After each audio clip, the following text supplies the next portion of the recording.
কি হয়েছে তোমার? তুমি এরকম করছো কেন? সকালে তো তুমি ভালো ছিলে, উল্টো পাল্টা কিছু খাও না তো?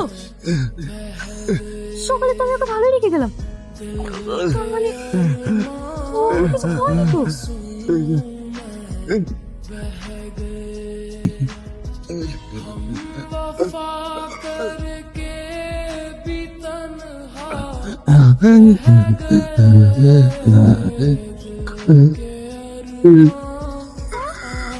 এগুলো তো সব এক্সপাইরেড হয়ে গেছে।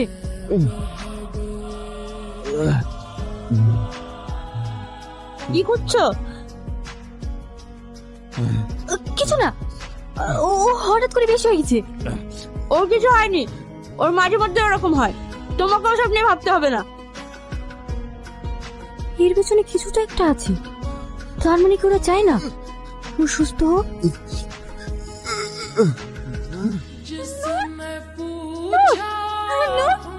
তোমার কিচ্ছু হবে না, কিচ্ছু হবে না, তোমার কিচ্ছু হবে না। কোথায় যাচ্ছিস মা? আঙ্কেল, এই ওষুধগুলো এক্সপায়ারি ডেট হয়ে গেছে, তাই ওষুধ আনতে যাচ্ছি। আমি তো বাজারের দিকে যাচ্ছি, দে আমাকে দে, আমি নিয়ে আসছি। যা তুই ঘরে যা। তুই এখানে? তোকে একটা কথা বলতে আসলাম, খুব তাড়াতাড়ি আমাদের দুজনের বিয়ে হচ্ছে। তোকে কতদিন পর তুই আমাকে ডিস্টার্ব করবি না? দেখ, আমি তোকে ভালো ভালো বলছি, তুই আমার পিছু ছেড়ে দে, নাহলে কিন্তু আমি থানায় যাবো। আরে রাগ করছিস কেন? আমি কি তোকে খাওয়াতে পড়াতে পারবো না? আমার দুটো টুকটুকি আছে, দিনে 1000 টাকা ইনকাম করি। তাছাড়া বিয়ের ব্যাপারে তোর আব্বার সঙ্গে সব কথাই হয়ে গেছে। আমি কাকে বিয়ে করবো সেটা আমি ঠিক করবো, অন্য কেউ না। আরে রাগ করিস না, তোর আব্বা আমার সঙ্গে বিয়ে দেবো বলেই টাকা নিয়েছে। আরে বিশ্বাস হচ্ছে না? তোর আব্বা তো ওই টাকা দিয়েই মদ খায়। আব্বা, আব্বা, কি হয়েছে? আমার বিয়ের ব্যাপারে তোমাকে ভাবতে কে বলেছে? তোমার বাপ নিজের মেয়ের সাথে বিয়ে দেবো বলে টাকা নিয়ে তুমি সেই টাকা দিয়ে মদ খাচ্ছ। কি হয়েছে? কি হয়েছে আমাকে বল। রাজু আমাকে রোজ ডিস্টার্ব করে, আজ আবার বলছে আব্বা ওর সঙ্গে বিয়ে দেবো বলে টাকা নিয়েছে, সেই টাকা দিয়ে রোজ মদ খায়।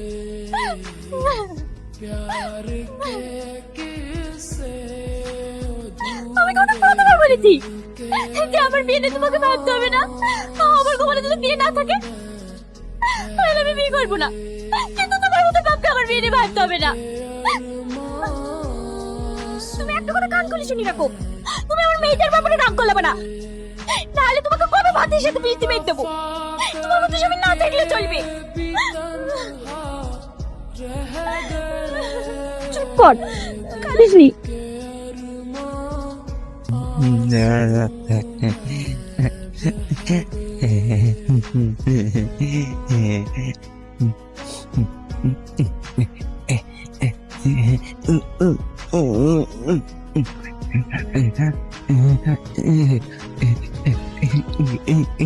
কি এটা? তুমি আমাকে ভালোবাসো? মাথা খারাপ হয়ে গেছে। আরে আমি তোমাকে সেবা করি শুধুমাত্র টাকার জন্য, তাছাড়া অন্য কিছু না। আর তুমি এটাকে ভালোবাসা ধরে বসে আছো। তুমি ভাবলে কি করি যে তোমার মতন একজন হ্যান্ডিক্যাপকে আমি ভালোবাসবো, যে কথা বলতে পারে না, যে চলতে পারে না? তুমি কি ভেবেছো তোমার মতো হ্যান্ডিক্যাপের সাথে থেকে আমার জীবনটাকে হ্যান্ডিক্যাপ বানাবো? ঠিক আছে।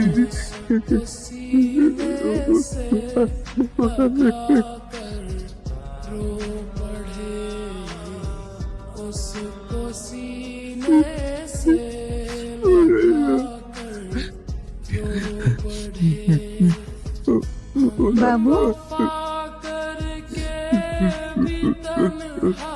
কাঁদে না, আমার লক্ষ্মী ছেলে, এই তোমার চলে এসছে।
নূর,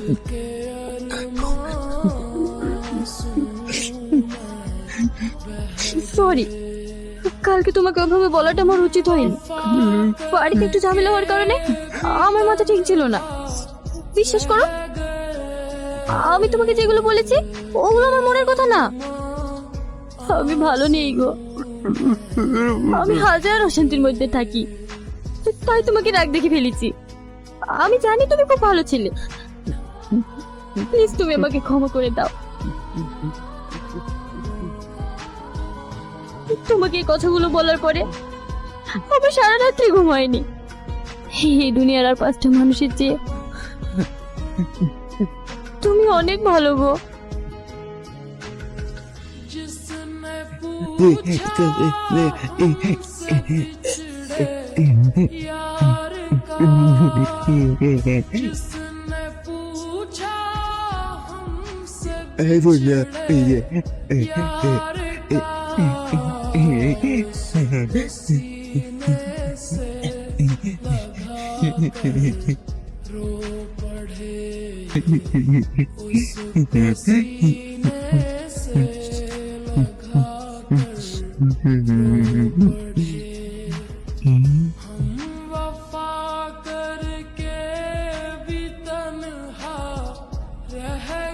এইটা এখানে,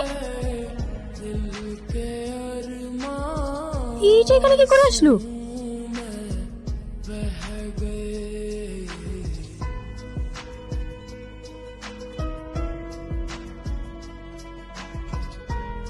এই পেশেন্টটা সালমোনেলোসিস রোগে আক্রান্ত। পেশেন্টকে দেখে কিছু বুঝতে পারছো? একে স্লো পয়জন করা হয়েছে। দিনের পর দিন ওর শরীরে ব্যাকটেরিয়া প্রবেশ করানোর কারণে ও আজ বিকলম্ব হয়ে গেছে। স্যার, এটা কিভাবে সম্ভব? হয়তো ওর ফ্যামিলিরই কেউ এটা করেছে। তার মানে নুরের এই অবস্থার জন্য ওর ফ্যামিলির লোকে দায়ী। ওরাই ওকে মারতে চায়, কিন্তু কেন?